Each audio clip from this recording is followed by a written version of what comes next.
Assalamualaikum warahmatullahi wabarakatuh. Nama saya Siti Salma Salsabila dengan NIM 2381070128. Tujuan saya membuat video ini untuk memenuhi salah satu tugas ujian akhir semester mata kuliah Pendidikan Multikultural. Selamat menyaksikan. Nah, di sini kami akan menjelaskan tentang konsep multikulturalisme dan pluralisme beserta contohnya. Multikulturalisme adalah suatu paham yang mengakui dan menghargai keberagaman budaya, etnis, dan agama dalam suatu masyarakat. Multikulturalisme mengakui bahwa setiap kelompok budaya memiliki hak yang sama untuk melestarikan identitasnya masing-masing. Sedangkan pluralisme adalah suatu paham yang mengakui dan menghargai adanya perbedaan dalam suatu masyarakat. Pluralisme tidak hanya mengakui perbedaan budaya, etnis, dan agama, tetapi juga perbedaan ideologi, nilai-nilai, dan keyakinan. Hubungan multikulturalisme dan pluralisme adalah saling melengkapi. Multikulturalisme menjadi dasar bagi pluralisme. Tanpa multikulturalisme, pluralisme tidak akan dapat terwujud. Multikulturalisme mengakui dan menghargai perbedaan sehingga pluralisme dapat berkembang dengan baik. Contoh multikulturalisme: 1. Saling menghargai dan menghormati antar umat beragama. 2. Saling berbaur dan tolong-menolong tanpa melihat latar belakang orang lain. 3. Melaksanakan kerja bakti lingkungan tempat tinggal tanpa memandang warna kulit, suku, serta agama dan kepercayaannya. Yang keempat, tidak saling menyinggung kepercayaan yang dianut oleh individu masyarakat yang lainnya. Yang kelima, diterbitkannya peraturan anti-diskriminasi dalam penggunaan fasilitas umum yang disediakan oleh negara. Contoh pluralisme yaitu 1. Pluralisme agama. Masyarakat Indonesia memeluk dan menghayati beragam agama dan kepercayaan. Ada 6 agama besar di Indonesia yaitu Islam, Protestan, Katolik, Hindu, Buddha, dan Konghucu. Dengan begitu, pluralisme agama bisa dilihat pada tempat ibadah, tradisi, dan cara ibadah tiap agama yang berbeda-beda. 2. Pluralisme budaya. Secara umum, budaya bisa diartikan sebagai pikiran, akal budi, adat istiadat, dan sesuatu yang sudah menjadi kebiasaan suatu kelompok masyarakat. Setiap kelompok masyarakat di Indonesia memiliki ciri khas budaya yang dipengaruhi oleh perbedaan geografis dan kondisi alam, serta perbedaan agama atau kepercayaan. Yang ketiga, pluralisme suku bangsa. Dikutip dari situs Kominfo, berdasarkan data sensus BPS tahun 2010, Indonesia memiliki 1.340 suku bangsa yang terbesar di seluruh tanah air. Perbedaan suku yang ada di Indonesia tentu tidak terlepas dari faktor sejarah nenek moyang Indonesia. Selanjutnya, di sini ada contoh multikulturalisme dan pluralisme di lingkungan masyarakat. Contoh multikulturalisme di lingkungan masyarakat yaitu multikulturalisme dapat tercermin melalui keragaman etnis, bahasa, dan tradisi yang dihargai dan diterima oleh semua anggota komunitas. Misalnya, adanya perayaan bersama untuk berbagai festival agama, pertukaran budaya antar warga, atau kelompok seni yang mencerminkan berbagai latar belakang budaya. Contoh dari pluralisme yaitu 1. Kebersamaan dalam kegiatan gotong royong membersihkan lingkungan sekitar. 2. Tidak memaksa kehendak orang lain untuk menerima keyakinan yang kita miliki. 3. Tidak memaksa kehendak orang lain untuk memeluk agama yang kita peluk. 4. Membantu dalam pelaksanaan pembangunan fasilitas umum. Dan yang terakhir, membantu orang lain saat mengalami kecelakaan maupun menjadi korban bencana.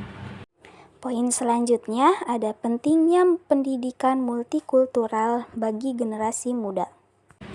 Pendidikan multikulturalisme memiliki peran yang sangat penting dalam membentuk generasi muda yang menghargai perbedaan. Pendidikan multikultural dapat membantu meningkatkan kesadaran, pengetahuan, dan pengakuan terhadap keragaman budaya, etnis, agama, dan bahasa. Selain itu, pendidikan multikultural juga dapat membantu mengembangkan karakter, sikap, keterampilan, dan nilai-nilai positif pada generasi muda yang merupakan calon pemimpin dan agen perubahan bangsa.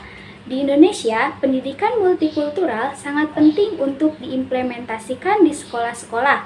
Hal ini mengingat Indonesia adalah negara yang majemuk dengan berbagai macam suku, agama, dan ras.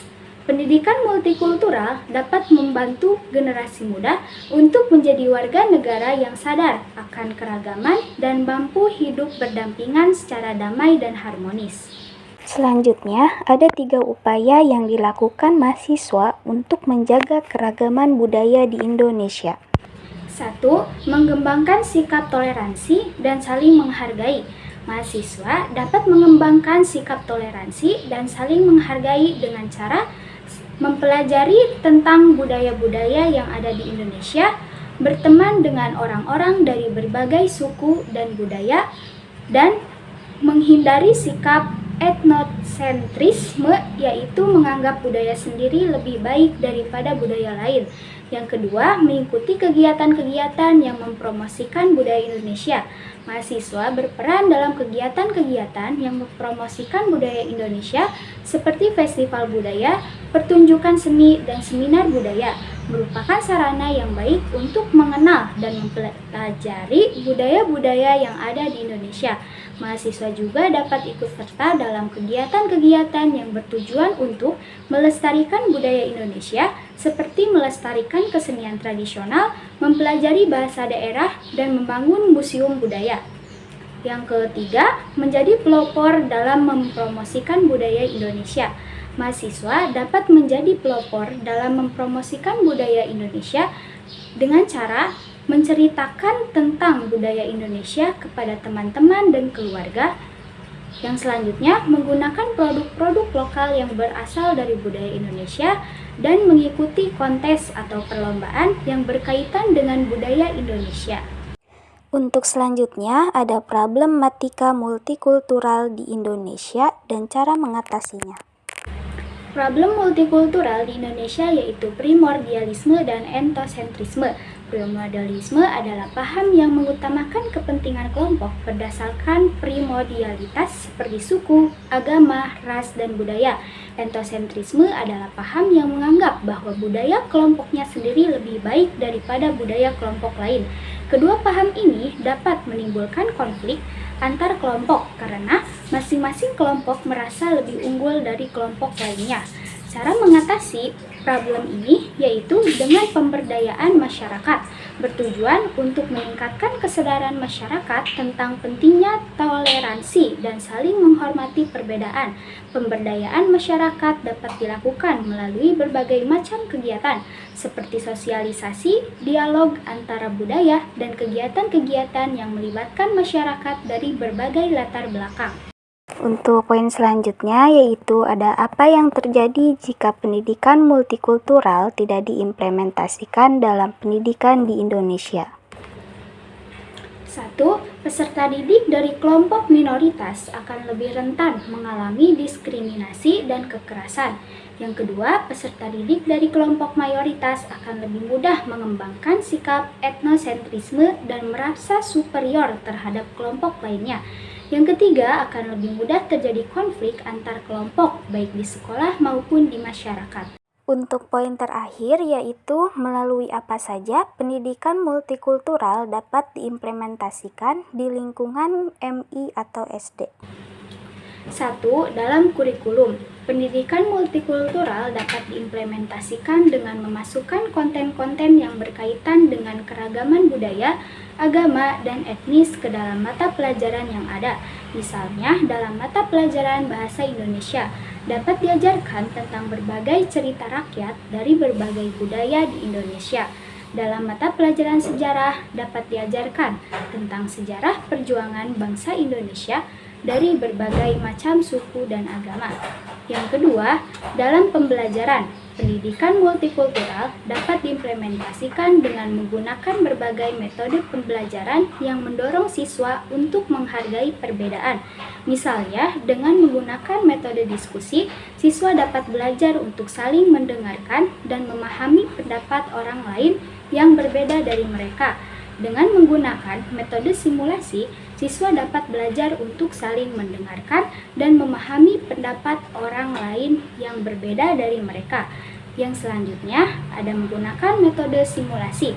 Siswa dapat belajar untuk menempatkan diri dalam posisi orang lain yang berbeda dari mereka. Yang selanjutnya, dalam lingkungan sekolah, pendidikan multikultural dapat diimplementasikan dengan menciptakan lingkungan sekolah yang inklusif dan menghargai perbedaan. Misalnya, dengan menyediakan fasilitas yang ramah bagi siswa dari berbagai latar belakang budaya dan agama. Misalnya, dengan mengajak siswa untuk mempelajari tentang budaya dan agama dari berbagai suku bangsa di Indonesia. Sekian pemaparan materi dari saya, kurang-kurangnya mohon maaf. Wallahul muwaffiq ila aqwamit thoriq. Wassalamualaikum warahmatullahi wabarakatuh.